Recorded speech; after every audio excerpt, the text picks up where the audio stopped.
Yeah, in the end, I decided to actually make this route in Utah just because I guess I just loved it. I think that's sort of what it came down to. It's just, I was just blown away by how good it was.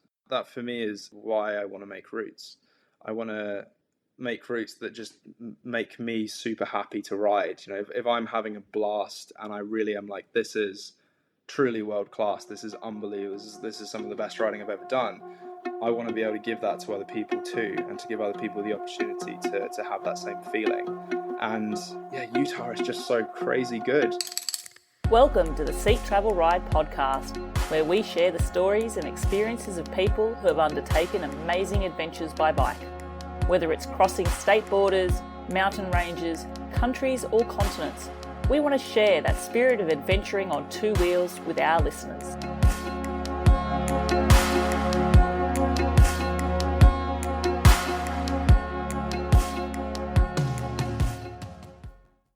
Hello everyone, welcome to another episode of Seek Travel Ride. Today I am picking up where I left off with guest Tristan Ridley. Last week we shared one full episode with Tristan where we really talked about his experience of being a long-term bike traveller, having taken huge adventures since 2015. Today's episode is a continuation of that conversation, but we are really solely focused this time on Tristan's latest adventures, which have been all around North America. If you haven't listened to that first episode with Tristan, I've included a link in the show notes, or simply head back through the podcast catalogue and you will find it there as well. Definitely encourage you to give it a listen. And now let's get into it, picking up where I left off with Tristan Ridley. Tristan, we have spent a ridiculous amount of time talking about a lot of your adventures in general, having done this for so many years. But I did want to actually spend a good chunk of time talking to you about the adventures you've been undertaking for the last 18 months, which have primarily been in North America. Is it an area or a region that you've been wanting to go to since you first had this sort of idea of long-distance travel? Because your first idea for long-distance travel was New Zealand to the UK. How long have you dreamt about time in North America? Yeah, the US has, and Canada as well, I guess North America in general, but particularly Canada and the US have been really high on my wish list, actually, pretty much since I started dreaming about bikepacking, which is, as I say, going back nearly a decade now. And a lot of that came from the videos made by a guy called Iohan Gueorguiv, I think his surname. Yes. But he was a Canadian, Bulgarian guy who made some really amazing videos, and he was kind of the first YouTuber that I came across that was doing off the beaten track backroad bikepacking. And he was one of my biggest inspirations when I was starting out. And sadly, he's not with us anymore now. But he traveled down from the Canadian Arctic in the winter, and then he rode around Alaska, he rode down through Canada, and he was on the Great Divide in Western America as well in the US. So he kind of covered a lot of ground and made some really wonderful videos about his journey. And I remember watching those when I was just very much starting out and dreaming of going on big adventures on a bike. And he was the person, I think, more than anyone, that I almost wanted to model myself on in terms of his style of travel, because I'd read books from people that had done long bike trips, and although I loved those books and the way that people traveled, I guess Iohan's ideology or his method just spoke to me a lot more. He's just very much like looking for the hard routes, looking for the interesting back ways to go, a lot of it off-road, looking for challenging sections that people aren't generally taking, and just very much a philosophy of just looking to explore and discover for the sake of it. And that resonated a lot with me. And so getting to North America and actually following in his footsteps was a big deal for me, because it was somewhere that I had really wanted to go for a long time. But just because of the way that my journey planned out in terms of the route, that was always going to be towards the end of the journey for me. And in fact, because of COVID, it came a little bit sooner than I expected, because I anticipated spending another 2 years or something in South America before getting to North America. And then when that trip was interrupted, I decided to restart in North America instead and ride back down to where I'd left off in Patagonia, rather than flying back to Patagonia and then going north from there. So yeah, I mean, North America is it's a funny one because it's not culturally, at least as a British guy, it's not culturally that interesting for me because the English is spoken culturally, Canada and the US, although there are some differences. It's not a million miles away from what I grew up in. So in a way, from a traveling perspective, it's not that interesting compared to traveling through, say, South America or Central America or Asia or Africa, where you're seeing significant cultural changes. You may be dealing with a second language or a third language, and North America is just very easy in that regard. And this is a complaint I think I actually had a little bit with New Zealand as well at the time. I think a lot of it depends on what you're looking for and when you are actually doing this. And in the case of New Zealand, I just spent 2 years in Australia, and I really was looking for, I think, a bit more of a cultural experience. So New Zealand for me, although I had a great time bikepacking around, I found myself a little bit frustrated with how easy it was in a way, in the sense that it was always easy to get parts, it was always easy to communicate, getting around. It's just very well set up. And I feel like a lot of North America is the same, where it's kind of straightforward, it's kind of easy. And I think the difference is that when I was in Australia and New Zealand, I'd been doing too much of that, and so I didn't fully appreciate the benefits. I was just frustrated that it was a bit too easy. Whereas having now spent a lot of time in places like Africa, where it's really hard to get resupply and organizing is difficult, and visas and communication can be difficult. So to go from that to having spent time in North America, I think actually, at least for a while, I come to really appreciate the ease that you get from it, and the fact that if you need to order new parts, you can get it probably pretty quickly within a few days, barring the far north. I mean, if you're out in deep in Alaska or somewhere deep in the Yukon up north, okay, there it is a little bit more difficult. It's going to probably take a little bit longer to get what you need. But generally speaking, it is pretty straightforward. And I think I've probably come to appreciate that more, having spent a lot of time in places where that's not the case.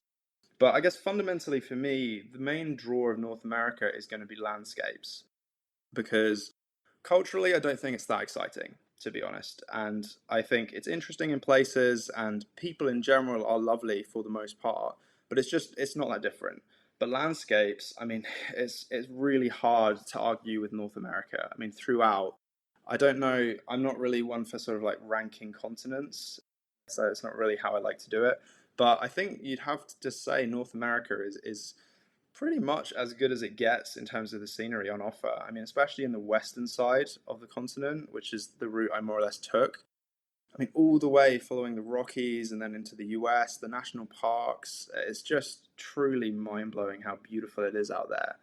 And the other nice thing about North America, too, especially these days, is that it is really the home of bikepacking internationally, I think. I mean, internationally, bikepacking is growing in general, but there's nowhere where it's bigger, I think, than in the US particularly, and also parts of Canada. It's just very popular, and it's growing really, really fast. And it's kind of fun to be in that, because more and more people are bikepacking and they kind of get it. They're following along, and yeah, it's just a really cool place to be out having adventures, I think.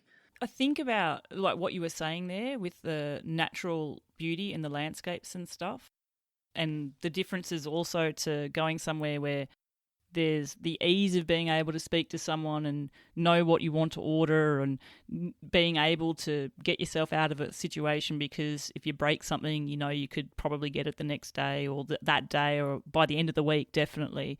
But those landscapes are just mega. I've spent so much time, Tristan, scrolling through both your website, watching your YouTube channel, looking at your Instagram images, and the landscapes that you have conveyed through your travels. I know we've spoken already about the moments of awe or glory moments, as you've called them, but it really did seem like you had so much of this through that traverse down the west coast there. I'd like to go to Alaska, and I specifically want to focus on the Dalton Highway, mainly because it was one of the first YouTube videos I saw of you. You did this section with Chloe. I think the other reason for me that I was attracted to it, you mentioned Iohan at the start. He was also someone that I very first came to the idea of bikepacking from as well. I vividly remember his first video. And listeners, I'm going to attach a link to that channel and that video in the show notes. If you don't know who we're talking about, and you're into this type of travel, you definitely want to take the time to watch Iohan's videos. I think Iohan, it started off with his mantra, I want to see the world, and, which he had written out. Oh, I get goosebumps thinking about it. But I also remember his travels on the Dalton Highway as well.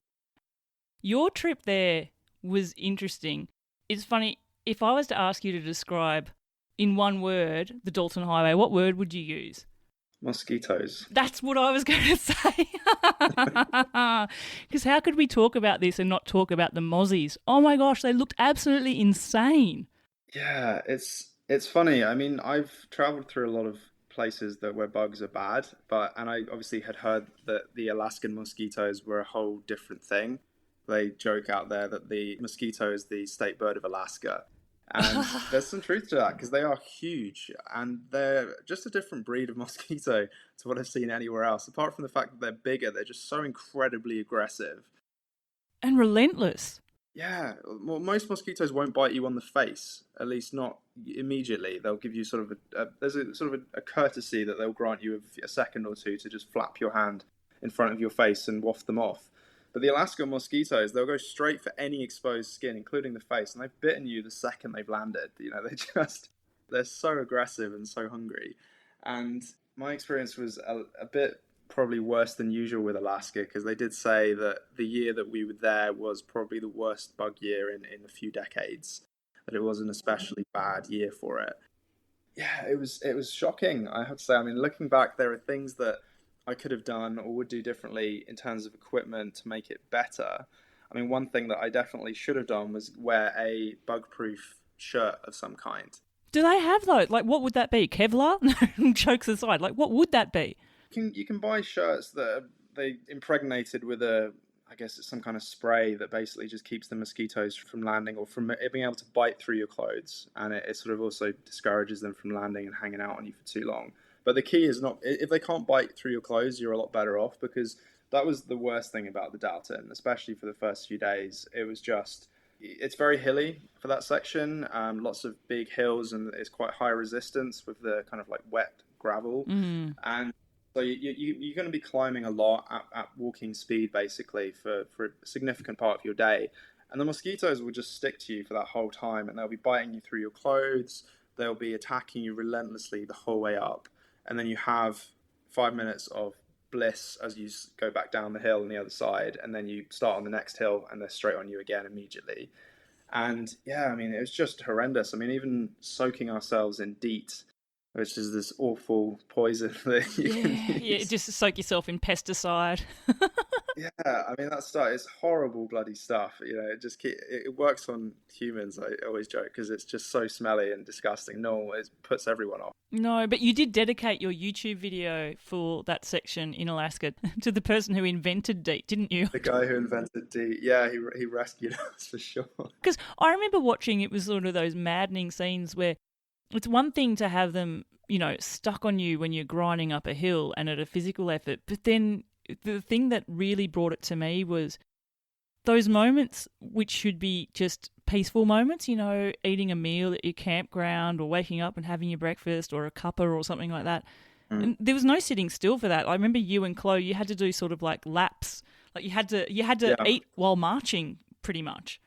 Yeah, pretty much. You just walk in fast circles and eat with one hand, waft with the other hand to try and keep them away. And that's sort of the only way you can avoid the worst of the bites. You still get bitten, but yeah, that was basically the reality. I mean, you just never have any peace until you eventually get in your tent, and then you feel like you're under siege. As you can, I mean, there's clouds of them. You can see them through the mesh. It sounds like rain on your tent because there's so many of them drumming down trying to get in. And yeah, I mean, you don't want to leave that tent for anything. So you're going to sacrifice a pee bottle to avoid leaving until you really have to first thing in the morning. And then you have to pack up and you hit the road.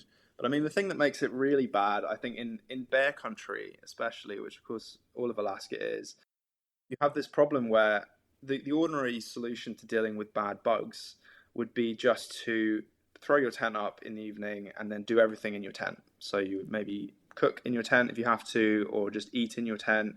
You basically carry, everything goes into the tent and you don't leave. But in bear country, you can't have any food anywhere near the tent, No. which means that you can't even have that dinner respite inside your protective tent. You have to still, even though you're getting attacked, you still have to go 100 meters from your tent.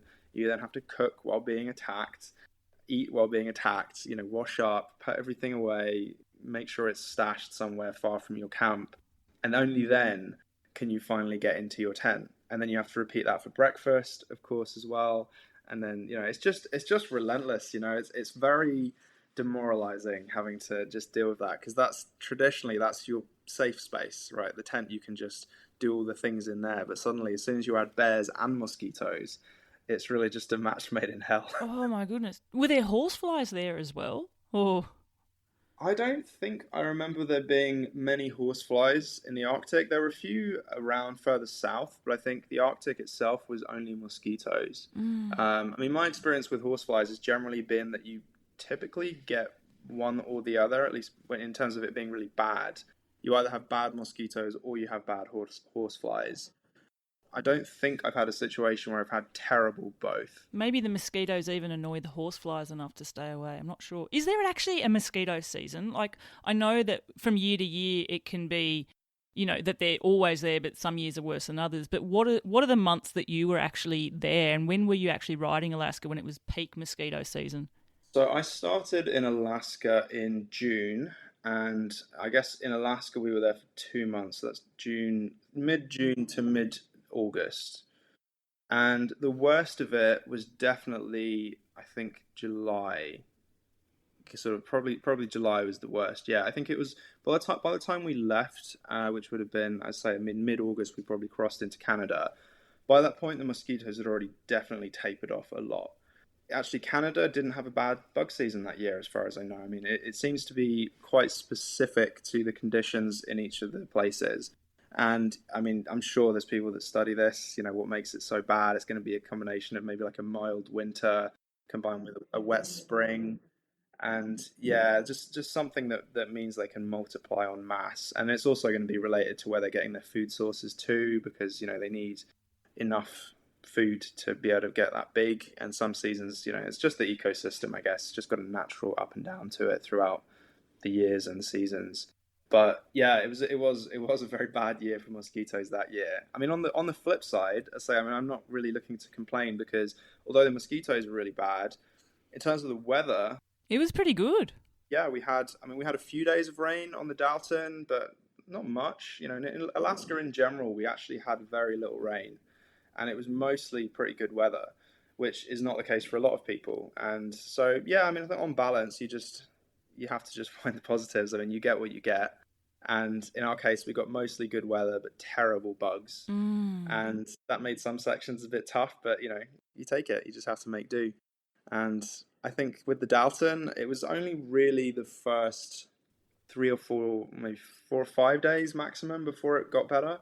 There were still a few points further north where it was bad, but the worst of it was definitely, I think, like days 2 and 3 were truly awful. I think it was probably the second day, I think, was the worst day. Like we got to the end of the day and we were just looking at each other, just going like, oh, this is just miserable.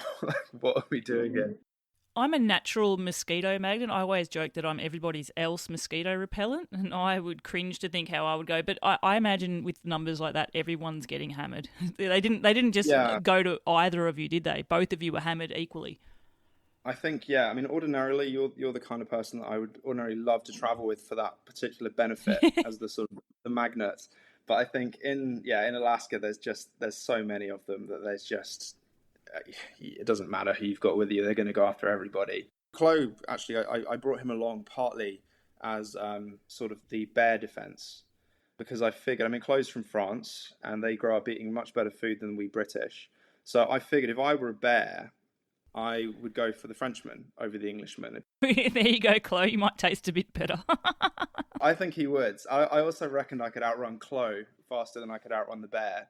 So I reckon that was my thought process behind bear safety. Was always bring a Frenchman along just to be on the safe side. So a bug net, mosquito-proof clothing, DEET and Chloe. There you go. That's what you need. A Frenchie, that's what you need to tackle Alaska. That's it.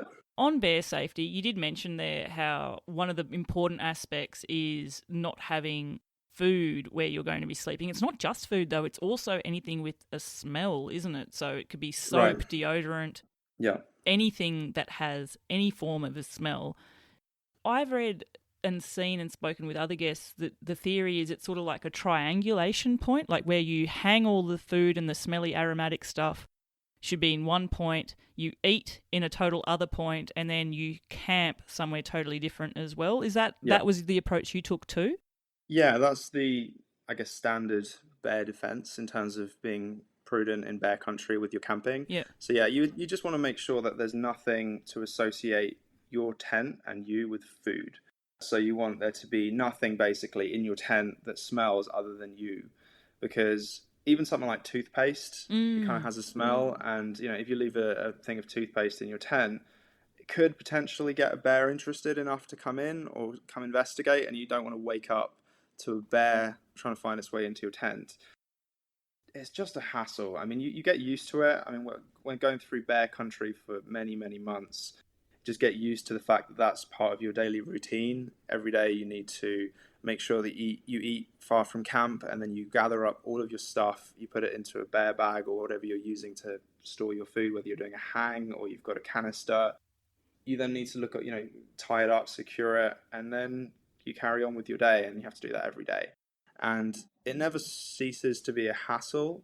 I mean, I think I have this really fond memory of the first time, I think it was somewhere in Utah, where I was going through an area where I was very confident there were no bears anywhere near.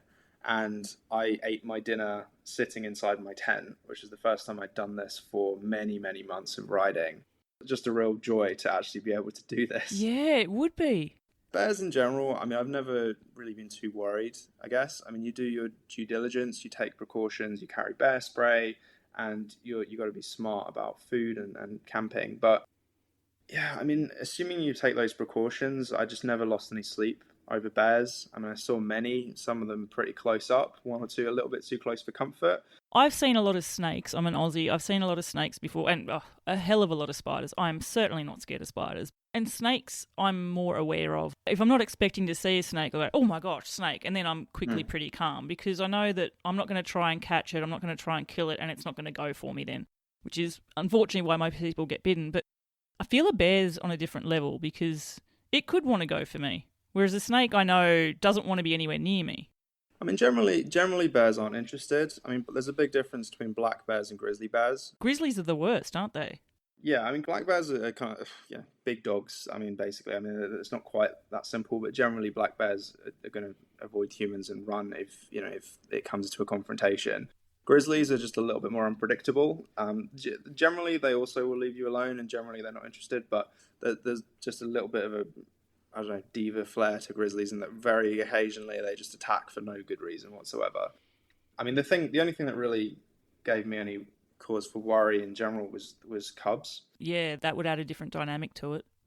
Yeah, I mean, you just don't want to. The nightmare scenario as a bike packer would be riding through the forest or something and coming around a corner, and before you realize what's happened, you realize that you've come between a mama and her cub by mistake. The mama has crossed the path already, and you're now there, and the cub is on one side, and you're in the middle between the two. That's the real nightmare scenario, because mum will attack for sure, and you're not going to come out of that very well. That's the thing that could happen, and ultimately, no matter how careful you are, there's always the tiniest chance that could happen. It's incredibly unlikely, in the same way that you might get hit by a bus. Yeah, you wouldn't not plan a trip because that might happen, would you? No, you just accept that there is a tiny risk associated with that, as there is with anything that you do, basically. A lot of people worry about bears, but I think actually it's like a lot of things. If you just actually take the time to learn a bit more about them, they just want to get on with their lives, basically. They don't want trouble, and humans are trouble for them, ultimately. So, yeah, we generally just have to do the things we can to minimize the risk and then go for it. And yeah, I never had any super scary encounters in bear country. I mean, I think actually towards the end in Canada, I had a grizzly that we surprised each other when I was hiking in the sort of Camel Banff area. and I had a grizzly, a juvenile grizzly, I think it was, probably about 2 meters away from me. I'm just visualizing that. That's not that far. Super close, yeah. And I mean, I scared the hell out of it more than it scared me, really. I mean, we both saw each other at the same time. I just like instinctively, I roared at it and pulled out my bear spray, and it went bolting the other direction straight through the trees, ran as fast as it could. Max heart rate reached. Right. I mean, it's probably just going and telling its mates, I can't believe I had such a dangerous encounter with a human. It was that close to me. Wow. You know, because, yeah, it's generally, the animals are more scared of us than we are of them. Yeah. That was fine. I mean, nothing happened. It was little bit closer than I would normally like to be to a grizzly, but that was the closest I got in a year, nearly, in bear country. I imagine there's also an element where you potentially, depending on the distance and the circumstances, you might even be a bit excited to see a bear, like in the distance. Oh yeah, I mean, they're incredible animals. They're beautiful. Who doesn't want to see a bear? They're amazing. Something else with the Dalton Highway section was you and Chloe took the decision to carry the entirety of your food for that haul from the start as well. If someone's planning on doing the Dalton Highway, is that something you could advise them on? Like, what food haul do you think they realistically need to be thinking about? It really depends on how you want to do it. I mean, part of the reason we carried food for the entire section is that actually we didn't have much information on what kind of food would be available at the 2 resupply points on the route, or I guess actually 3. I mean, you take that route and it's, oh god, what is the distance off the top of my head? It's, I don't know, 700-800 kilometers, something like that, 500 miles, I think it is. Along that way, there's 2 points midway through. So there's the Yukon River Camp, which is a few hundred kilometers in. And then there's Coldfoot, which is a small town or like tiny village, basically, that's about halfway in. And then there's Dead Horse at the far end. And we weren't really sure what would be available at any of these places. We were also both traveling on a budget, and we figured that anything we could buy in any of these places would be really, really expensive. So on balance, we just thought it would be easiest just to carry all of the food that we needed, and then we just didn't have to worry about it. The downside to that is that we were obviously carrying a lot of weight, and it was heavy, especially going northbound, because the most hilly part of the route is the first few days if you're going north. Oh, wow, yeah. So you're losing weight as you go when you're eating your food, but you're the heaviest when you want to be the lightest. I get you. Right. So yeah, we're doing the hardest section with the most weight. So the first few days were definitely challenging from that side of things. If I were telling someone else to do it now, I guess I would say that in terms of information that maybe we didn't have that much, is that Yukon River Camp, you can get a good meal there and you can get some basic snacks there, but the snacks are definitely overpriced and you're not going to get anything too exciting. Coldfoot, you can get all the food you can eat there in terms of buffet, but there isn't really anything else there aside from that. So it's not a place you can get groceries. And then when you get to the end, Dead Horse, there are grocery stores there, there are food options there, but again, they're expensive because you're in the middle of absolute nowhere. And pretty much everyone that lives in Dead Horse is working with the oil companies and they just get all of their food covered for them. So there's not really much demand for groceries that people can buy because it's basically everyone's just full board out there. So yeah, I think probably 10 days was overkill. I mean, we actually didn't need that much. We took a day off in Coldfoot because the weather was bad and we had plenty of food to spare. So we figured we might as well just take the extra day. But I mean, we could have comfortably done that route, I think, in probably 7 or 8 days if we wanted to. I think in the end, we took 9, and one of which was a full day off in Coldfoot, and one of which was a half day. So yeah, it was definitely overkill, but it did give us the luxury of being able to relax around the timing. So I guess you just kind of have to do it the way that makes sense. Am I right to assume, Tristan, from a water perspective, that wasn't so much of an issue, that you can find water sources along the way, and you might be purifying water if you need to, but water is not something that is scarce up there? That's right. Yeah, water is generally not an issue throughout. I don't think it was an issue anywhere in Alaska, really. There's streams everywhere, or there's lakes or ponds or standing water. So a water filter is definitely a good idea. And we did filter water, I think, every time just to be on the safe side, because it's quick and easy to do that. But yeah, water was no issue. That's, yeah, definitely no issue with water. From the isolation and long distances of somewhere like the Dalton Highway in Alaska, I want to talk about your time in Canada as well, because You travelled on one of the most dreamy routes, I think, up there in North America, but it was also one where you certainly know that you're in a popular tourist place as well, right? Yeah, I think you're probably talking about the Icefields Parkway. Definitely the Icefield Parkway. Yeah, yeah, yeah. Yeah, it's funny because for those that don't know, the Icefields Parkway is a road that connects Jasper and Banff in the Canadian Rockies, and it is truly one of the most beautiful paved roads that I think exists on the planet. It's absolutely ridiculous. You're just riding through the most outrageously beautiful mountain scenery. You know, you can swim in alpine lakes multiple times a day. It's unbelievably beautiful, and yeah, it's busy. I mean, it's because it's a paved road that's easily accessible. You know, it's pretty easy to get to Banff. You know, if you're flying in, you'd fly to Canmore and then you'd get up to Banff and then you'd rent a car and then you go out and explore. And for most tourists that are going to go to that part of the world, the Icefields Parkway is going to be very high on that list of places they want to go. And it's funny, I mean, the amount that I've traveled, I've generally got to the point where I kind of almost am very skeptical around these big tourist places and these bucket list type items. Because I've definitely had a few where I've looked forward to it for a really long time, and then it's just ended up being still kind of cool, still probably worth seeing, but not as good as I'd hoped. A good example of that for me would be, say, like the pyramids of Giza. I mean, it's something like I'd wanted to see those for my whole life, basically. And I got out there, and it was like, well, these are amazing, but this is kind of awful as well because everybody's trying to sell you something. There's people everywhere. There's like animal abuse going on right in front of you. That part of Cairo is pretty hideous too. It's just loud and dusty and smelly, and it's just, I don't know. I didn't feel a lot of magic there, which I felt a lot more in other parts of Egypt. You know, different pyramids, much smaller ones that people weren't visiting as much. And with these bucket list wonders of the world type places, I feel like a lot of the time there's a risk of it just ended up being a bit of a disappointment. But I have to say, the Icefields Parkway is definitely one of those that lives up to the hype. It's really, truly unbelievable. I can't think of a I can't think of a stretch of road of a similar length anywhere in the world that I've ever seen that's as scenic as that. Wow. And you've been to some scenic places.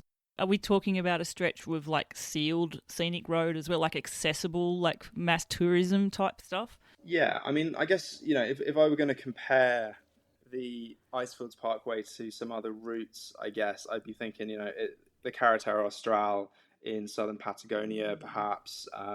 There's some of the routes through the western fjords in Norway, some of the routes that go around the sort of the lakes in Switzerland, or something like the road to Milford Sound in New Zealand. These kind of unbelievable.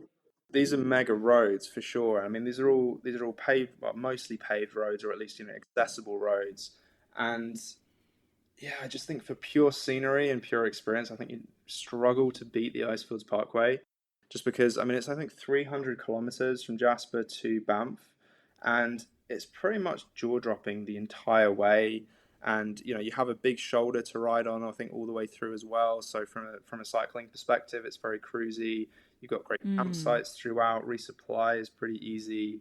And although there is quite a lot of traffic on that road, it's not, I wouldn't say scary traffic, because you do have a big shoulder all the way through. So I think you're quite isolated in terms of being scared for your life because big RVs are whooshing past nonstop.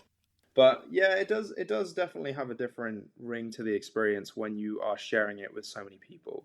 And I've definitely become quite, I guess, selfish with my nature. I definitely feel like I want to have it to myself in the moment when I'm there, or at least to feel like I'm not sharing it with hundreds of other people. That's just me. I definitely find that if I'm in a really beautiful spot and I see, dozens or hundreds of tourists around, it does for me definitely lose something. I think maybe that's just because for me, I go to nature to get away from people. That's, I think, part of why I value being in nature in general. So then if I'm suddenly seeing tons of people, that just, I don't know, it just rubs me the wrong way a little bit. Yeah. For example, I mean, one of the most famous hikes in the world would be, say, like the W circuit down in Patagonia, Yep. in Torres del Paine. And when I was down there, as much as I loved Torres del Paine for its scenery, and it's mind-blowingly beautiful down there, I kind of hated the fact that you're in a queue on a hiking trail. Yeah. To me is insane, the idea that you're having to queue up to hike in the middle of nowhere. And that I think is kind of what puts me off, is this feeling of just like, well, it's not for me now, it's just become a commodity. And I was a little worried that the Canadian Rockies would have a similar feel, I guess, because it is so busy out there in the summer. But actually, I don't think that wasn't actually my experience. I think they've done a pretty good job of trying to keep it manageable. I mean, it was still busy, but it never got to that extent on any of the trails that I was going through or any of the roads that I was on. Even something like the Icefields Parkway in peak summer, there were places where it was busy, but it wasn't that bad, and it didn't actually ruin it. You did fill this journey with what I would call side quests. It wasn't just about biking and then camping and then biking the next day. You also did some hiking. In Canada, you did some mountaineering as well. I think when you were over in Utah, I think you did some rock climbing. You mixed things up a little bit. But was it in Canada where the hikes even that you go on, like you actually have to register to go on a day hike? Was it there or was it in the US? Or was it both? Yeah, no, it's kind of both actually for a lot of these big parks, and this is something that I was not really used to, I guess, because I've tended to do. I mean, in Europe, you don't typically have to book hikes. South America, most of the places, with the exception of places like Torres del Paine, you generally can get away with not. But I guess because these places are just so popular, I can see why in the US and Canada, in the busy places, they have had to switch to a booking system because otherwise it would get overrun. But this was definitely a bit of a learning curve for me when I started looking at doing hikes in the Canadian Rockies, because I just sort of assumed I would be able to wing it. And as it turns out, you do need to put a lot of planning into these. I mean, a lot of the most popular hikes, the booking for the campsites that you need to stay in, because you can't wild camp out there, you need a booking. The bookings come open in January, I think, or usually February for the summer. So you need to be booking 5-6 months ahead of time. So you really need to know where you're going to be when. Which, when you're bikepacking, is almost impossible, right? It's basically impossible. You don't know where you're going to be at the end of the week sometimes. Right. Or the end of the day. I mean, the way it worked out for me, I mean, I was kind of the beneficiary in a way of the fact that it was a really bad fire season in Canada over 2024 in the Rockies. I mean, it was really terrible, actually. I mean, Jasper burnt. I mean, I knew about a week and a half after I left Jasper, the town was on fire. And it's just devastating what happened out there. And, from a traveling and bikepacking perspective, that comes with challenges because you obviously need to make sure that you don't get yourself stuck in a forest fire, and you don't want to be breathing in this smoke too much, which is horrible for the body. But actually, I mean, it was quite fortunate for me in that because of the smoke, a lot of people, I think, that were going to be flying in from international destinations actually cancel their trips. So I was able to get a lot of last minute bookings for some of the hikes that I wanted to do. I mean, I was actually able to do basically all of the hikes that I wanted to, even the ones that people actually, even local people, told me that they've been trying to get reservations for literally multiple years to try and get on these, and they haven't necessarily succeeded. And that, I had people tell me that they've been trying to get on a hike every year. They've applied for maybe 20 years and they've got lucky like 3 times. So there's just like super in demand, these hikes. And actually I pretty much was able to just waltz in and get last minute bookings for all of them. So it was very lucky. I mean, I did have to deal with a bit of smoke as a result of that, but it wasn't too bad by any means. It was still beautiful. It didn't ruin it. So I was very blessed with the conditions.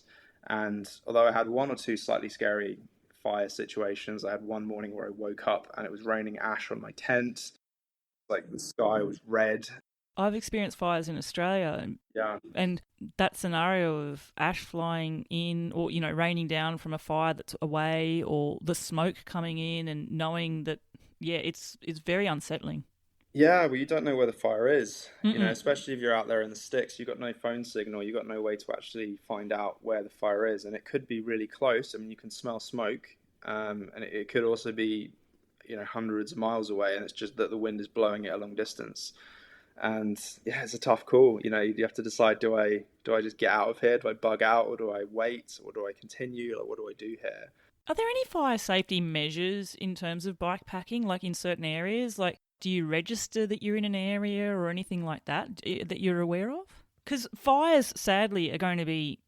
This fire seasons are certainly not going to be going away, and there will be people looking to travel. Are you aware of anything like that? There's not something, as far as I'm aware, that's specific to bikepacking. I mean, you can. There are websites that track fires as they're happening, so you can look at graphic maps showing all the locations and where the fires are and how they're burning and whether they're categorized as expanding or being contained or out of control. And yeah, there definitely are resources for that, which I used quite a bit when I was going through the Yukon, British Columbia, and then Alberta as well, because fires were such a concern.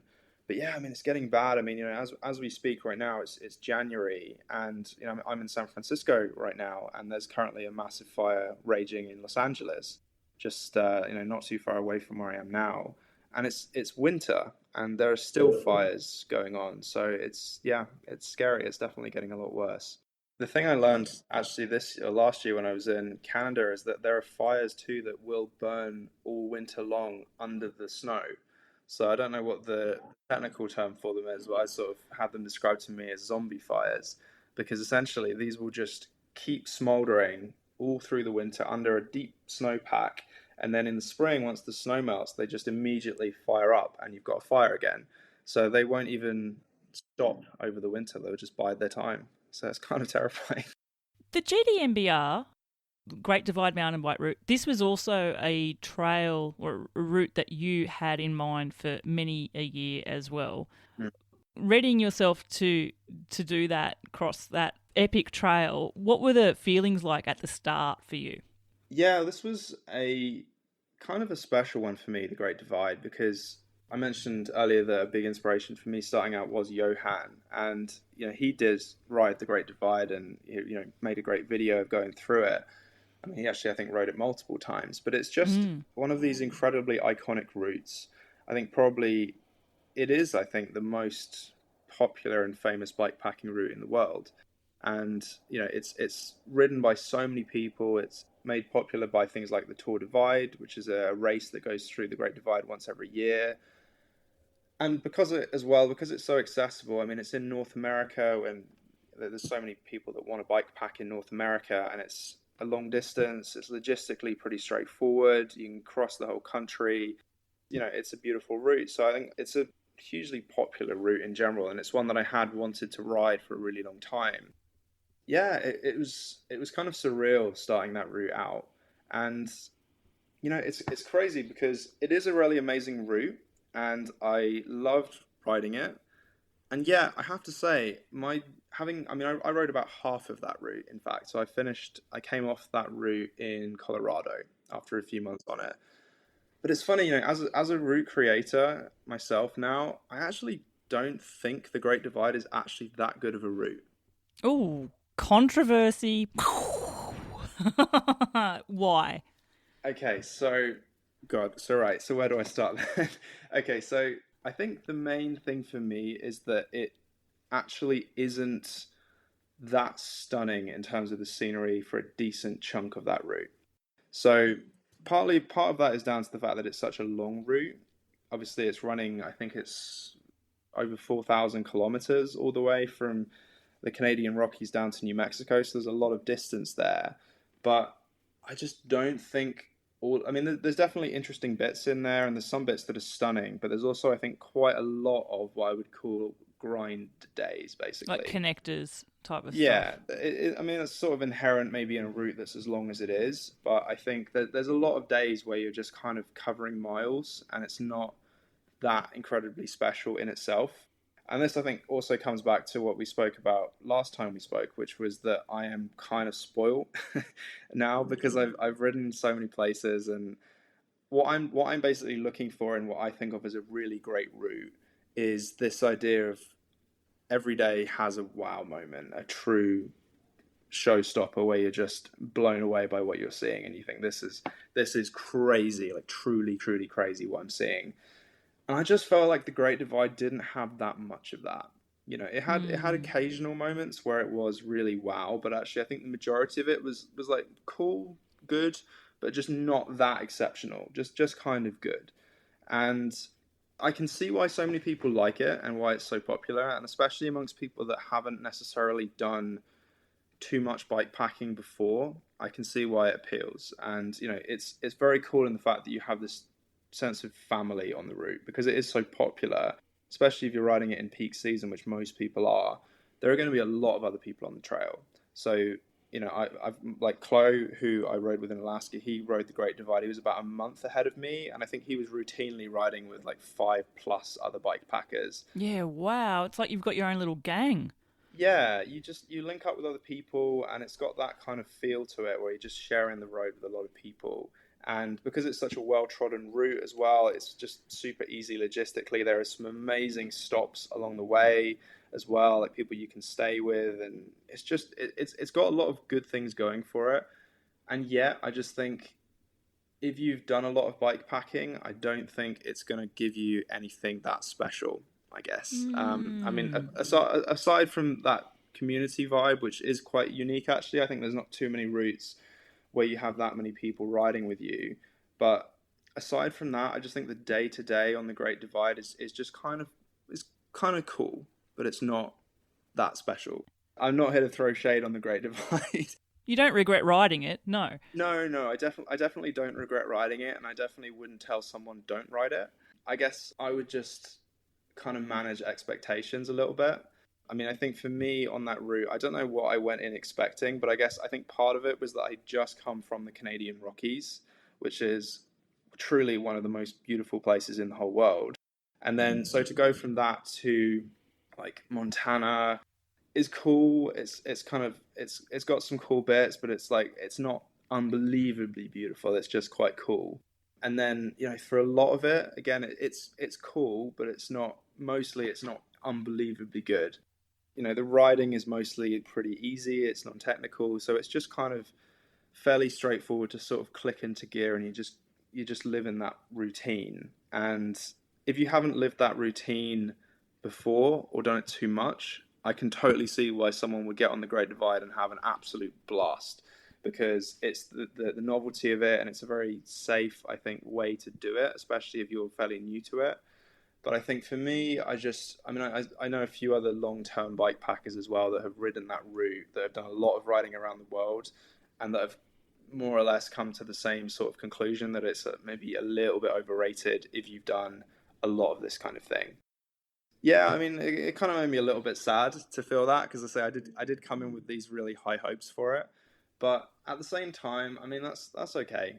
It can't all be world class all the time. You do sometimes need those periods where you're just kind of getting there, and it's just okay. I mean, it's never bad, but yeah, I think I would probably also say that I think it could maybe, at least if I were going to do the Great Divide again, I would definitely look to reroute certain sections. And in fact, I mean, I didn't stick to the Great Divide exactly, because it's one of these routes that, and I think there's a lot of routes out there that do this, where it really prioritizes dirt off-road riding above everything else. And I get the reasoning behind that, I guess. I think, and it is a really cool thing that you can cross the majority of the country mostly on dirt. But actually, I'm not one of those people. I mean, I ride off-road as much as I can, and I do ride off-road more often than I ride on-road. But for me, there's nothing inherently better about being off-road. It depends on what it gives you. So usually I prefer to be off-road, because that tends to be where it's quiet, where it's more beautiful, where it's more interesting, where it's more remote. So those are the things I like about being off-road. It's not that I'm actually on gravel specifically. The surface to me makes very little difference.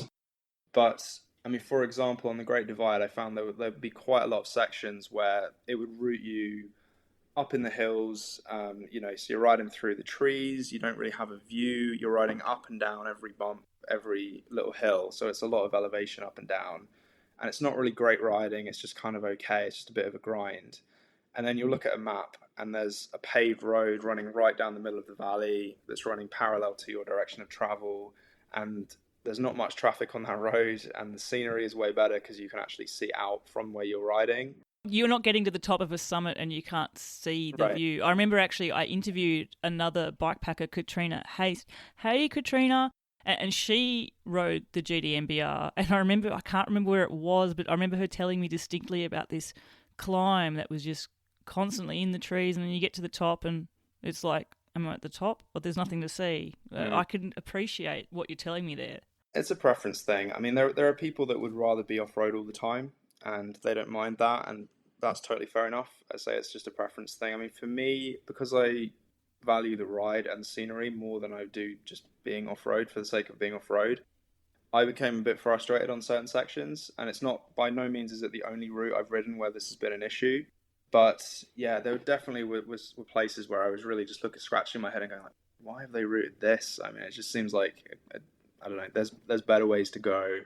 I think that's maybe a good tip for people to take. If you're a person that wants to ride a section, well, take something like this on for an experience, maybe go into it with that open-minded view of you're not doing any less of a thing by taking small diversions. Create and curate a route for you that will give you more of those moments of, enjoyment, I guess, rather than that feel of constantly being on a grind and a connector to get to those moments. And if that's a possibility. I think, definitely being ready to go off course is a good bet on any route in general, but I think definitely on the Great Divide. I mean, it also misses a few bits. I mean, like, for example, it goes right past Glacier National Park in the US, which is a really spectacular place, and it just misses it completely. And it doesn't, you don't have to detour very far off to go to Glacier. So, I mean, for me, it's crazy not to go through Glacier National Park if you have that easy option. Did you take the detour? I did, yeah. Of course you did. But yeah, I mean, a lot of people miss Glacier because it's not on the route. And I mean, the route technically doesn't go through Yellowstone either, which is also just off the route. Grand Teton National Park is also just off the route. So there's quite a few places where I just feel like it maybe misses good places that should be on the route somehow. But I mean, I do get it. Like, again, the priority for that route is crossing the US and, well, mostly the US and a bit of Canada on dirt. It sticks to that. It does a good job of that. I mean, it's definitely not a bad route in general. I just came away from the experience just feeling like it's a little bit overrated.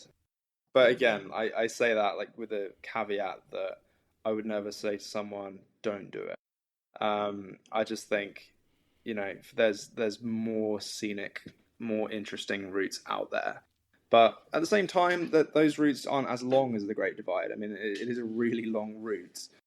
It's difficult it would be very hard to plot something that long with it being all incredible. And that's just the nature of the way that landscape works. Like sometimes you have to connect. And unfortunately, if you're going to cross the whole of the US, there's a lot of connecting. Not as thrilling as I'd hoped, but still a good experience. So I wouldn't change it. Listeners, if you're wondering how to carry your gear on a bike adventure, how you're going to strap it all on, and whether you've got a gravel bike, a mountain bike, or even a fat bike, look no further than Old Man Mountain racks. These rugged, versatile racks attach to just about any bike, making them the perfect companion for all your bikepacking or touring dreams. And here's the best part. If you go to our own link, which is oldmanmountain.com/seektravelride, you're not just getting the right gear for your next adventure, but you're also helping to support this podcast. That's right, hitting that link lets Old Man Mountain know that you heard about them through the show, and it means they continue to support me to produce these episodes for you. So head to oldmanmountain.com/seektravelride. I've also included the link in the show notes to make it nice and easy for you. Hit the link and let them know that you heard about them right here on the best bike travel podcast out there. Thank you for supporting the brands that support the podcast. Well, I want to tap into your route creating mind. I know when we first spoke, we talked about your route creation that you did there in Kenya. And after the GDMBR, when you took the deviation and headed back to the West Coast, you spent a lot of time through Utah with a mind on route creation. Well, actually, I want to backtrack on that question. Was route creation and creating a new massive route through Utah on your mind at the time, or did you ride through Utah and go, this would be a mega place to create a route? Yeah, I mean, I guess kind of a little bit of both. I mean, the thing is, there's a lot of existing incredible routes that people have made in Utah. And when I say Utah, I'm talking generally about southern Utah in the desert. And I mean, there's already a lot of really phenomenal routes that people have put together in Utah, and they're almost all loop routes. And that's generally anything from 1 or 2 to 5 or 6 days running, starting and finishing in the same place. And nobody yet has put together a through route that connects these. And I guess that's because most people aren't riding longer periods, doing it through biking. Most people are going out for a week, say, and they want a loop to ride, so that makes perfect sense. But if I look at an area and I see that there's lots of existing routes up already, I know it's going to be a good area in general. So that's already a sign that I'm going to have probably a good time going through this place. But I don't think I really went exactly to Utah planning a route. I mean, I had an idea actually when I came off the Great Divide in Colorado. I was initially at the time planning on riding through all the way to Baja. Next kind of big through route going down, which is the Baja Divide, which is on that peninsula there, another super popular route that is sort of a lot of people will ride the Great Divide and then connect to Baja. And I actually thought it would be cool to look into publishing a route that connected the midpoint of the Great Divide with the start of the Baja Divide that went all the way down through. So I kind of had that in mind. But what I found, I mean, Colorado has some incredible riding as well. I got to ride a few other people's routes there, which is fantastic. But I just found that the problem I had with making a connecting route is that the style of riding that I was doing in Colorado was completely different from the style of riding that I was doing in Utah, which requires a very different setup and bike. So, I mean, Colorado, for me at least, the kind of stuff I was having the most fun with in Colorado is all technical single track. Amazing mountain biking in Colorado. And I was having a blast, like riding part of the Colorado Trail, and there's a lot of great riding around the kind of the Aspen area as well. And a lot of technical single track. So to do that, you need a setup that's very light. You need a setup that's like slick enough, basically, that you can handle and enjoy technical single track on a regular basis. Whereas Utah is generally non-technical. It's mostly dirt roads in the desert. But the big point there is you need to have the capacity to carry a lot of water and quite a bit of food as well, because you're going deep out into the desert where there's not a lot of resupply. So you'd need regularly to be able to carry at least 2 days of water, sometimes 3, which could be, over 10 liters of water, depending on what time of year you're doing that. And to have a setup that's capable of doing both of those things without having to change it is quite challenging. I mean, it's definitely possible, but you need a very dialed in setup to do that, to do both of those things. Whereas it'd be much easier just to hone in on one or the other, because then you can have a lot more flexibility. Yeah, in the end, I decided to actually make this route in Utah just because I guess I just loved it. I think that's sort of what it came down to. I was just blown away by how good it was. That for me is why I want to make routes. I want to make routes that just make me super happy to ride. If I'm having a blast and I really am like, this is truly world class, this is unbelievable, this is some of the best riding I've ever done, I want to be able to give that to other people too, and to give other people the opportunity to have that same feeling. And yeah, Utah is just so crazy good. The routes that other people have put up there as well are so freaking good that it wasn't actually that difficult to just find a way to link together a lot of these routes in a way that allows people to either just do my through route and sample it, or to combine it and to do my route and then stop and ride a loop and then continue and then ride another loop and continue. So I mean, there's potential to spend several months in Utah and ride all of the routes that are available too. And yeah, as desert riding goes, I think Utah is about as good as it gets. How long did you actually spend riding in the state of Utah? How long was I in Utah? It was maybe like a month and a half, I think, in total. I think, yeah. I mean, Utah is somewhere I really want to go back to. I mean, I was eventually chased out essentially by the winter. Oh, you had some freezing camp nights. I remember this playing out. It was like -12 or something, or maybe even lower. Yeah, it was. Yeah, I was riding through October, November, and it's definitely starting to get really cold. I mean, southern Utah is pretty high elevation actually, So I think my coldest night was -15, which is I think 5 Fahrenheit. Yeah, and I mean, again, cold is only relative to how good your equipment is. You can be perfectly cruisy and cozy at -20, or you can be freezing cold at -1. It really just comes down to what you're carrying. And -15 for me was definitely on the outer edge of what I was comfortable. I mean, I had a pretty lightweight setup, and it was sort of it's catered around being flexible so that I can have that same setup basically year round without having to change anything. And I was just about okay at -15 to sleep through the night without, waking up from being too cold. I was still okay, but it's definitely not fun at that kind of thing. You're not looking forward to camping. I've spent some time talking with guests about strategies to stay warm when you're camping in low temperatures. Typically, actually, when I've spoken about it with guests, it's been people who've been at very high elevations in South America, somewhere like, Peru, Bolivia. We're talking 3,000 or 4,000 meters high. And I've had people give me tips of, actually having a water bottle and like a hot water bottle and then, boiling your water with your stove, putting hot water in it, putting in the sleeping bag. The idea of if you've got electronic devices with you, having them in your sleeping bag so that your batteries don't die and stuff like that. And this is going to sound really weird, but I guess I came across it and I don't know whether it's true or not. And maybe you've come across it or you've used it or maybe it's total BS and I'll look like an idiot. Maybe listeners, you've heard it before.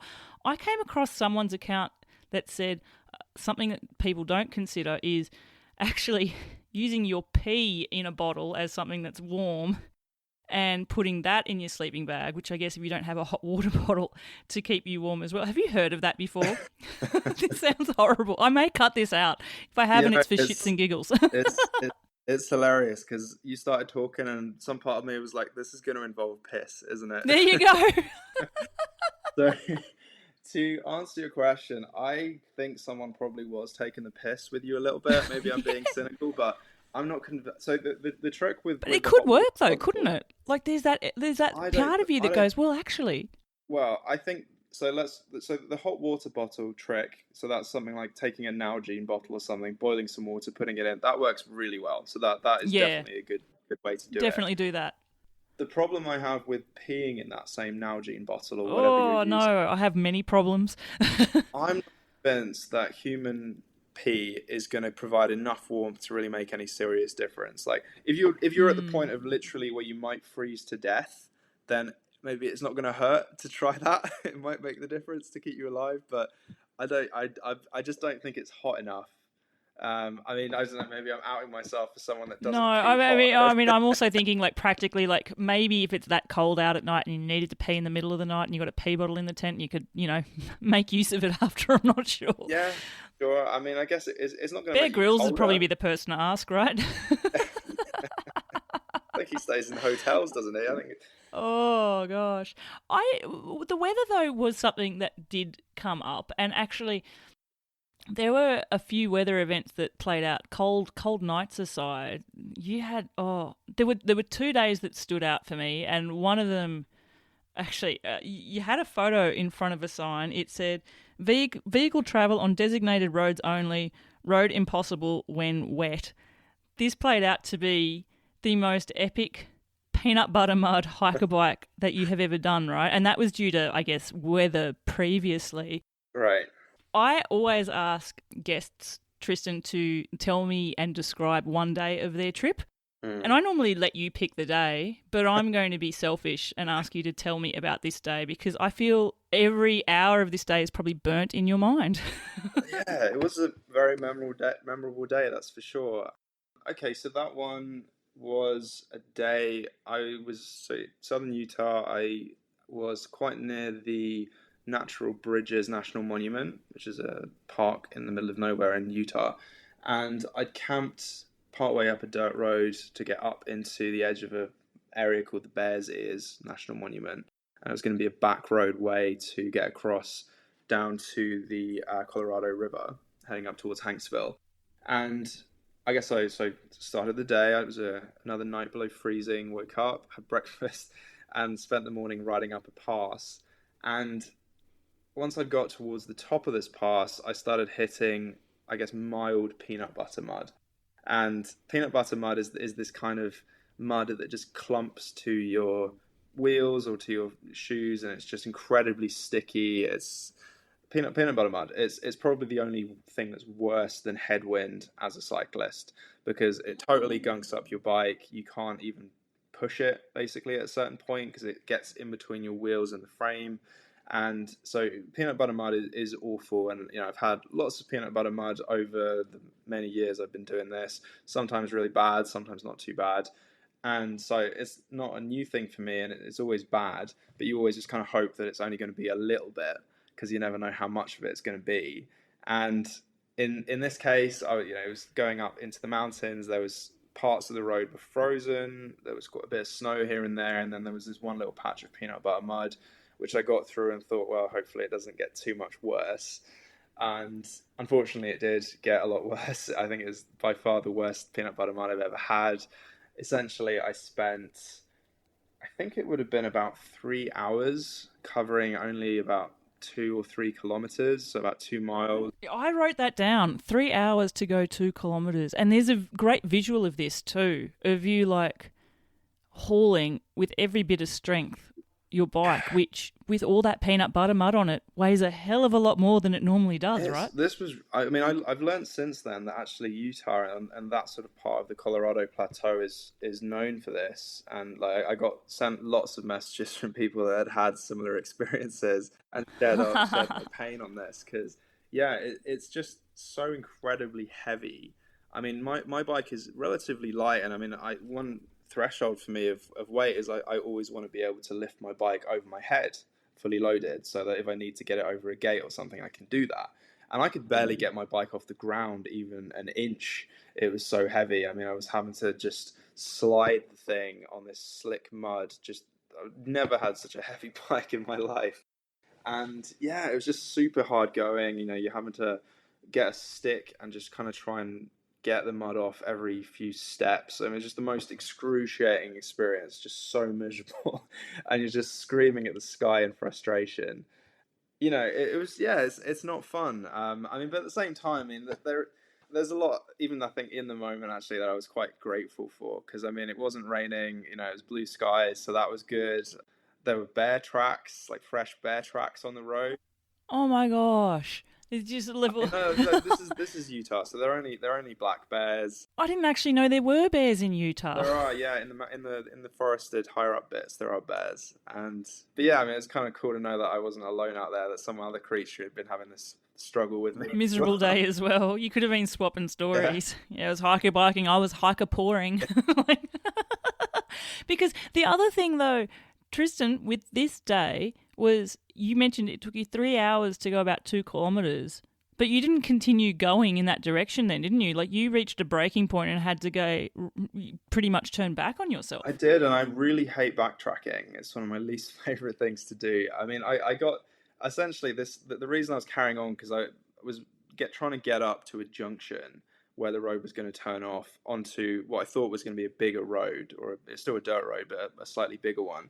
So I was just really hoping that I would reach this junction, and then the new road would be of a better quality, and it maybe wouldn't be as bad, and that once I got there, that would be it, and I'd be through. And after 3 hours of struggle, I got to this crossroads, and the new road was actually worse. And I was still going uphill. All of this had been uphill as well. And I mean, my main issue as well, I mean, that's like southern Utah, remote section. I was carrying, I think I had about 9 or 10 liters of water with me for this section, which needed to get me through another 2 days. And I also had limited food with me that needed to get me through another 2 days. And that was another 2 days of riding at a reasonable speed based on the expectation of how long it would take me to cover certain distances. And at a rate of less than a kilometer an hour, which is what I was doing on this mud, I got to the point where I realized that, I was in real danger of running out of water if I carried on and didn't get some more speed, basically. Like, I didn't think that I would actually have enough water to get me through this section. Yeah, I mean, it's just really bad mud. And I think I would have been pushing probably for another potentially 2 days it could have been to get over this. Like, you never know how long that's going to last. And so, yeah, in the end, I made the decision to turn back, which I think was definitely the right decision, but still stings a bit. And then it was another 2 hours to get the 2 kilometers back, even downhill. It was pretty horrible.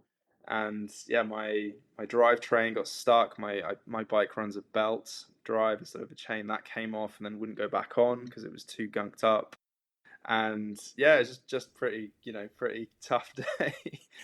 Because I was actually thinking with your drivetrain, I'm trying to think, are you on a pinion drivetrain? Yeah. So you wouldn't have a derailleur then? No, thank God. Yeah, no, it was Oh, because you would be stuffed. Yeah, I mean, it's not the first time I've been really grateful to be running a gearbox instead of a derailleur because, yeah, I mean, that at least was something I didn't have to worry about.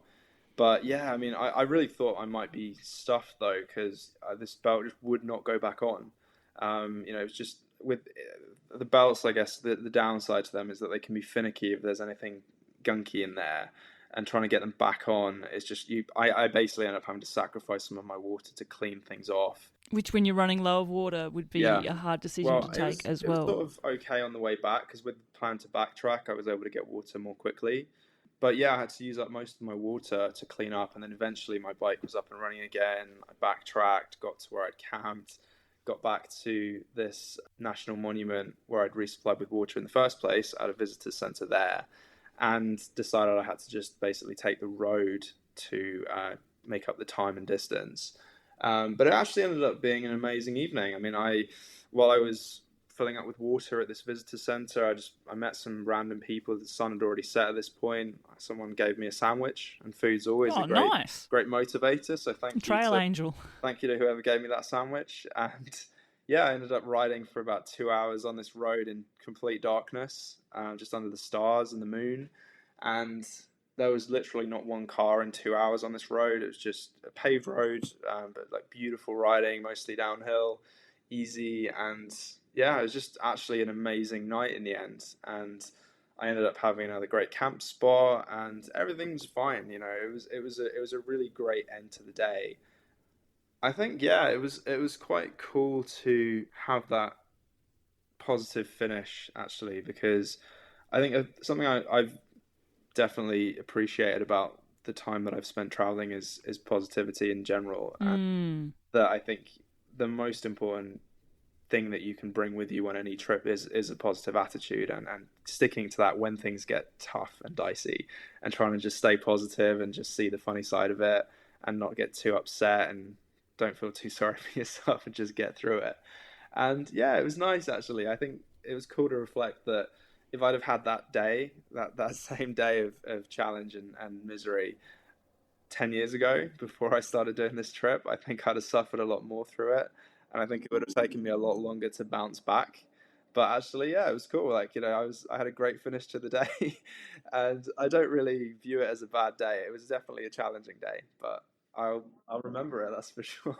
It makes me think, could you imagine the worst luck if it was like a total beginner bikepacker and that's what they were faced with on the first day of a big journey? My gosh, it would break you. It'd give you, and I must admit, when you were telling me about this, Tristan, I was wondering, the next time you hit a section of peanut butter mud, will you sort of have like bikepackers PTSD, make you twitch a bit and just... I think there might be some truth to that. I think the next time I hit what looks like it might be bad peanut butter, I think I'm going to be making some decisions a lot earlier about, am I committing to this or am I just bailing straight away? But the trouble is, you just never know how long it's going to be. Yeah, you don't know. I wonder whether, you just don't know, and you don't know how your bike will react. Because I was going to say, I wonder whether, in hindsight, well, actually no, because I think what I read from your experience was you even struggled to walk through it. Because I was going to say, I wonder if hindsight, if you just put the bike to the side and actually just walked a section, would you have got an idea of how bad it would have been for that long? Would that be a strategy you could use? I think, yeah, I mean, for sure. This section was by far the worst I've ever seen. And so I don't know that I'd necessarily base future experiences on this, because this was, I think, an especially bad thing. I mean, I've gone through a lot of peanut butter, and usually it's not that bad. Usually you just it's a bit and you get through it, and it's frustrating, but then you're through. This was a really long section, but I think actually the main takeaway for me is like be very on the lookout for this, especially in that area on the Colorado Plateau, because as I got so many messages from people that had experiences in that same, not that exact spot, but that is a pretty broad area, the Colorado Plateau, that's known for this type of mud, which is an especially bad type. So I think what I would take away from that is if ever I'm bikepacking in that region again, which I'm sure I will because it's so special out there, if I hit what looks like it might be a substantial amount of peanut butter mud, I think I'd be bailing a lot sooner than I did. What a story. What a moment to have as well.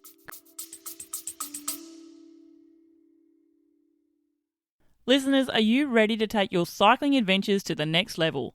Well, at the end of June this year, I'm inviting you to join me in the stunning foothills of the Pyrenees for an unforgettable bikepacking tour. Over 6 nights, that's 5 riding days, we're going to be exploring incredible landscapes, riding through small French villages, and experiencing the rich culture and history of this amazing region. But don't worry, you don't need to carry heavy gear or figure it all out on your own. This is a lightweight bikepacking adventure. Just think purely saddlebags and handlebar rolls. It's perfect for those curious to try bikepacking for the first time or wanting to ride with other like-minded adventurers. You're going to have the support of 2 ride leaders. FYI, one of them's going to be me. You'll be in comfortable hotel stays each and every night, enjoying delicious food all along the way. Spaces are limited because I don't want to dilute your experience as being part of a huge group of people. So don't miss your chance to join our immersive cycling experience. To sign up for this tour, head to seektravelride.com and secure your spot. I cannot wait to ride with you in France. I'm stupendously excited for this tour. Come and join me. I was thinking, you know how we've spoken about your route creation, and you're very much looking at creating routes where it's almost like a continual daily highlight reel. You know, there's a purpose to each and every day. There's a highlight each and every day. You'd have so many highlights to choose from in Utah, I feel. It would be, if I was to say, pick me your biggest highlight from Utah, it feels like that would be a stupidly impossible question to answer. Right. Yeah. Well, this is I think a big part of why I really decided to make a route for Utah and why I'm really excited for it, because it really does basically have a world-class highlight or 2 or 3 every day, and it really is difficult to choose which one's your favorite. You know, and I could rattle off 10 without trying at all. It would just be very easy to say, well, all of those places were mind-blowingly good, and that to me is what I like in a route. I want to be just stoked all of the time. The really cool thing with Utah is that because so many people have made, well, not that many people, but there's some amazing routes that people have taken a lot of time and care to publish in southern Utah that are just phenomenally good routes. And, I have so much appreciation for all the people that took the time to put those together, because, I got to ride a bunch of them and just absolutely loved them. So, yeah, I mean, if you know that there are these existing loops that are world class, and you can combine them into one experience, then yeah, I mean, it's really special. Oh, it looked really special, and seeing the images that you've shared from that, oh, wow. And I think something else that you said, and I say this with my amateur photographer's, mind, you had a lot of camps where sunrise and sunset views were going to be absolutely mega, and they were. In fact, I don't know that you necessarily camped here, but I think I can't remember the order. Was it sunrise at Sunset Point or sunset at Sunrise Point? One of those. Wow, it looked mega, but that was just one of probably nearly every night there. Yeah, the wild camping out there is also really magic, because it's just so much empty space, really. So you can pretty much just pitch a tent. I'm assuming you're in the backcountry, which most of that route is. You can basically pitch a tent anywhere. It's all good because it's just beautiful and it's so peaceful out there, and it really is amazing for the camping experience. And yeah, what you're talking about, there's a few spots that are just photographers' dreams, where you can pitch a tent on the edge of a cliff with a panorama view out over a huge landscape spread beneath you, and you can just you can go out there and you can watch the sunset, and then you can put up your tent and sleep, and then get up for the sunrise, and you're already there.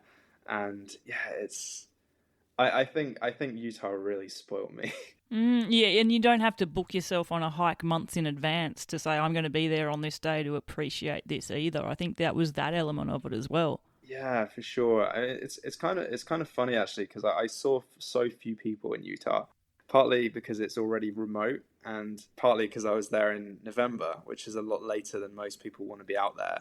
Yeah, it was just so quiet. What do you think the ideal time would be to go to Utah then to go for some bike packing there? I think I was probably a little, like maybe a month off perfect timing. It varies a little bit, but I think probably October, maybe September.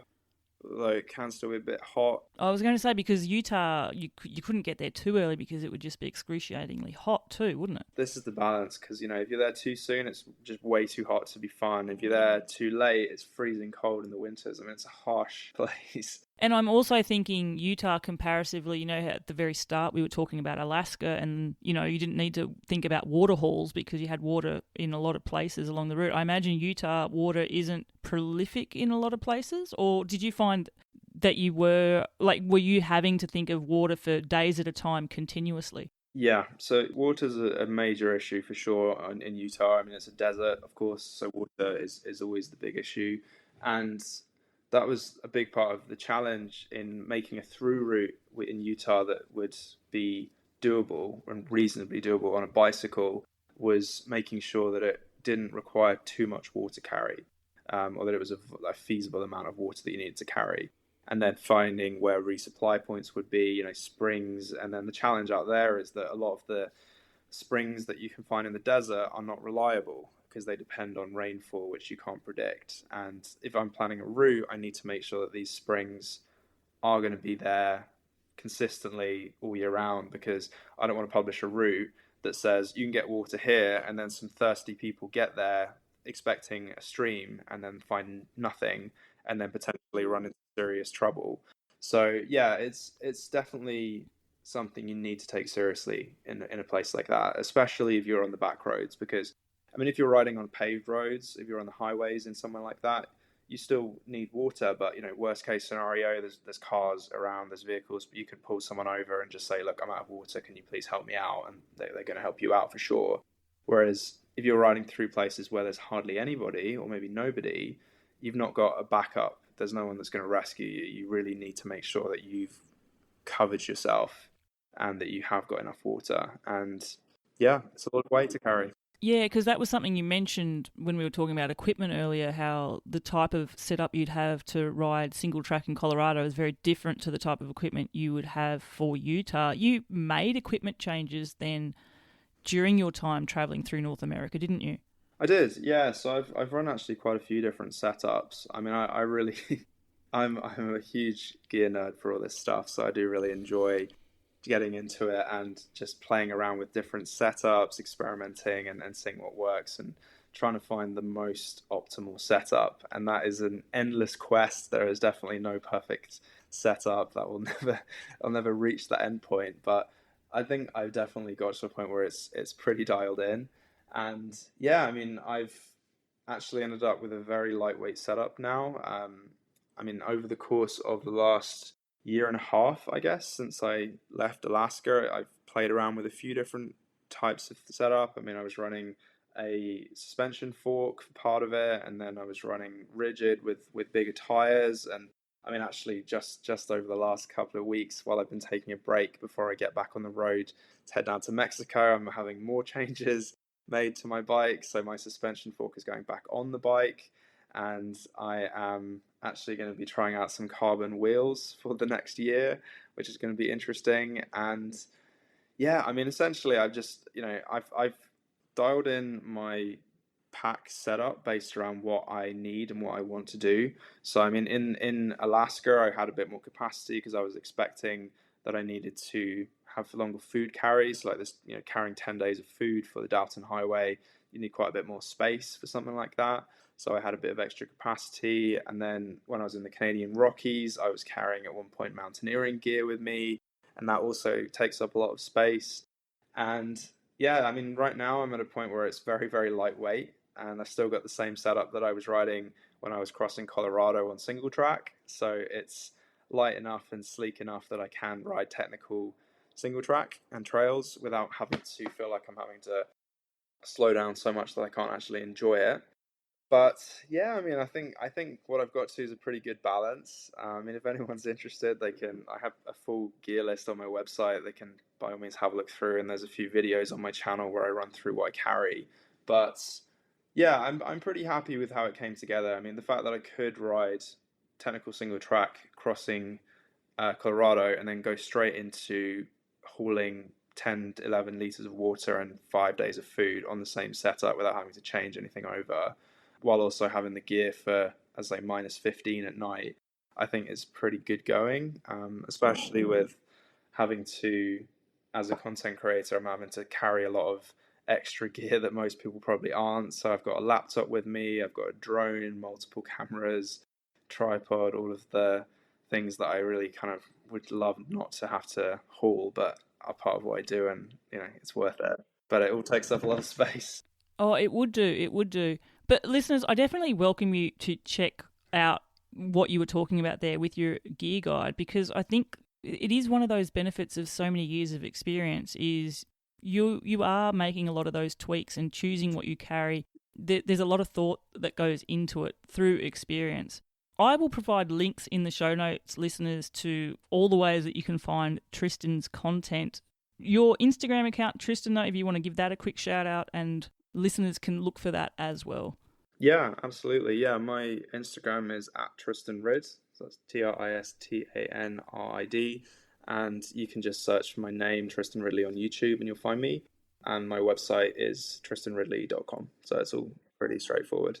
Easy. Word of warning, listeners, just make sure that you go there with plenty of time, because if you're like me, you'll watch something or scroll for ages and then just hit with wanderlust and probably promptly plan a bike packing route yourself.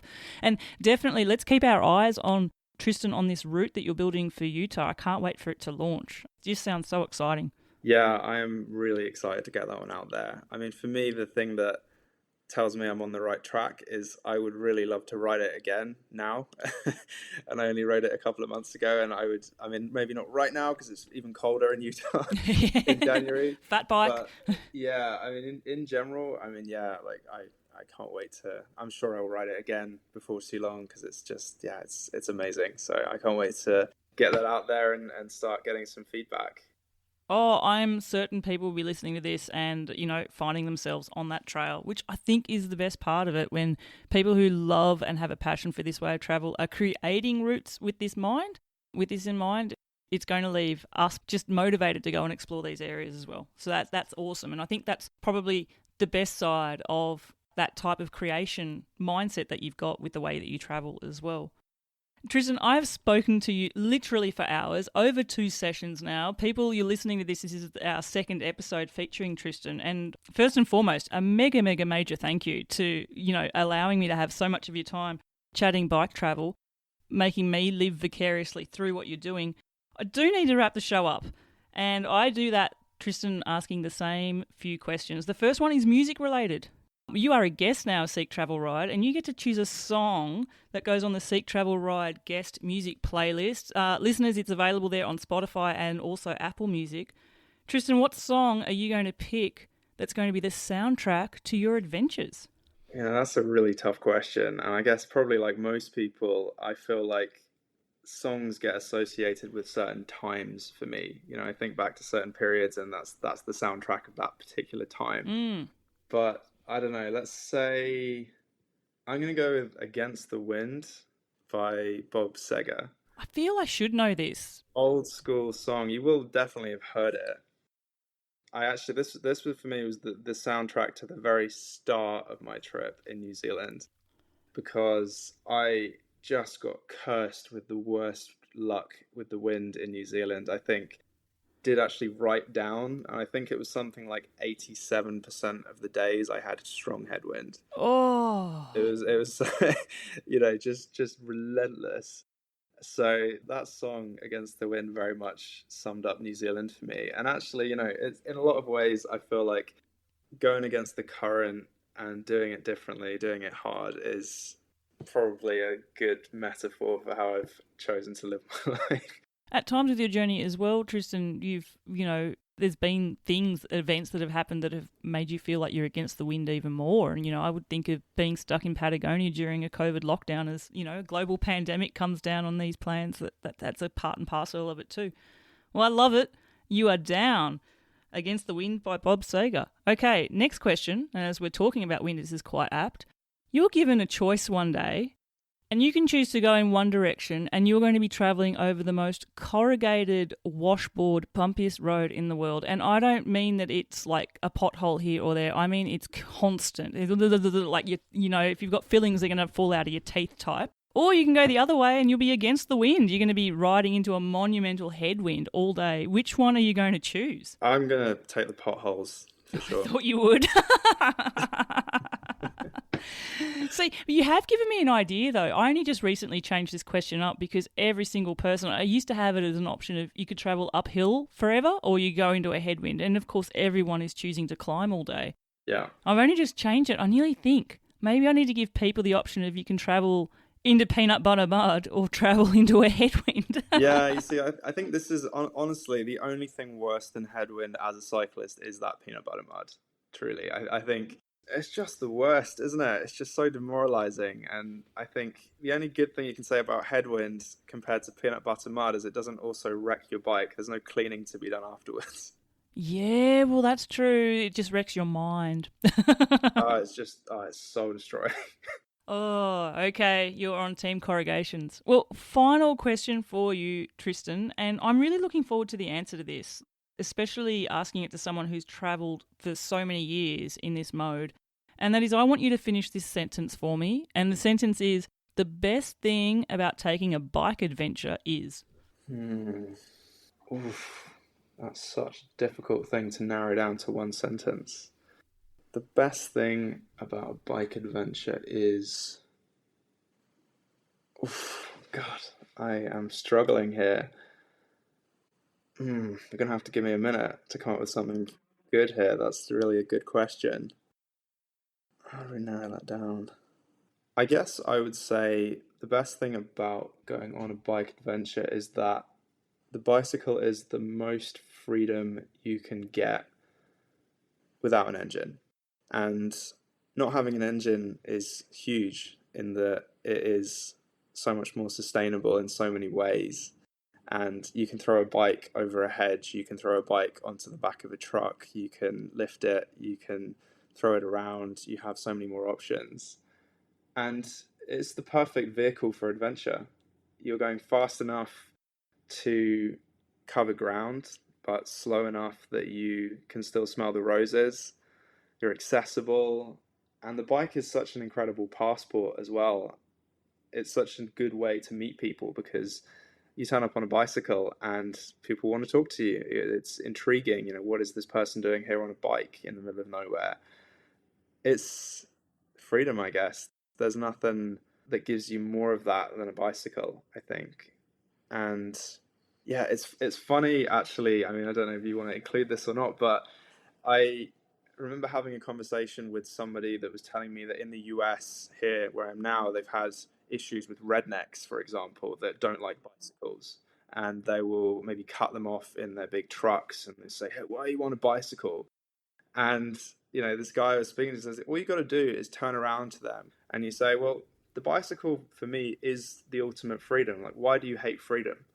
And immediately they're like, hey, I don't hate freedom. Actually, I love it. Great, good for you. Keep going. You're amazing. And then you just instantly twist it on them. And it is freedom, I think. And that's a word that gets bandied around a lot.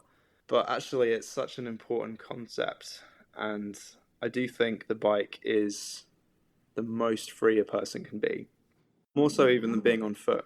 I mean, you have a vehicle, which you don't if you're on foot. But you're fast enough, but not too fast. It's just the perfect balance. I think it is. It strikes that perfect balance to facilitate travel without feeling too laboured and too slow. I love my hiking and, day hikes or multi-day hikes. But there are moments, especially where you knew that if I was on a bike here, I could just zoom ahead on this section, or but every laboured footstep, and there'll be people who are massive through hikers, and power to you people. I don't hate your sport, I love it myself, but I just feel the bike gives us that perfect balance, and that word that you use there, freedom. Oh my gosh, yeah, I feel it 1,000,000%. I always ask guests at the very start of a show to tell me about the first bike they ever remember riding, and the feelings they always tell me about is that feeling of freedom. And I don't think that's a feeling that ever leaves us. So, yeah, great answer. That was awesome. Tristan Ridley, it has been an absolute pleasure. It's been a monumental pleasure. We have spoken for so long, and as I said, I appreciate being able to share your story in such depth. I'm super excited to continue to watch your adventures play out. You will be heading off very soon into Mexico, and I am just thinking, with what you've told me, I have no doubt that you will be seeking out those moments of awe, those moments of glory, looking at hooking up roots in a new country. And I'm excited for what awaits you. A quote I came across when I was researching you, which I think is quite apt, was, "There's something very fun about overcoming challenge and dragging my bike into places in which a bike has no reasonable business being. The views are usually better. All is to say, I'm wishing you the dreamiest views possible day after day. May you have many amazing wild camp spots and not many days of headwinds or peanut butter mud." Thank you so much for sharing your stories and experiences here on the podcast for Seek Travel Ride. Thanks so much, Bella. It's been so good speaking. Listeners, I certainly hope that you have enjoyed that final episode there with Tristan, learning about more of his bikepacking journey, especially his time there recently in the last 18 months through North America. He's had some monumental experiences, hasn't he? And I think what I love the most is something we spoke about in the first episode with Tristan, and certainly now as well, is that he's done this type of travel so long now that he knows of himself the type of routes that he gets energized by, and he purposefully seeks them out. I'm genuinely super excited to see this route that he's putting together there for Utah. And that concept of seeking out those moments of awe, those glory moments, those highlights, to think that you can plan a route that is going to give you day in, day out these mega moments, surely that's what it's all about for us as well. I certainly encourage you to check out all of his socials and his content. He has done an incredible job of really showcasing his experience there online. And as I said, word of warning, it will give you that massive hit of wanderlust that will make you want to travel in this way too. Thank you so much, Tristan. Listeners, are you enjoying Seek Travel Ride? You want to keep up to date with what's happening on the show, what's going on with our community, and who is coming up on the guest list? Well, make sure to hit the link in the show notes for our Seek Travel Ride newsletter. I send a newsletter out periodically to your inboxes and keeping you updated with everything that is going on in the show. Don't delay, hit the link in the show notes and sign up now. Until the next episode, I'm Bella Malloy. Thanks for listening.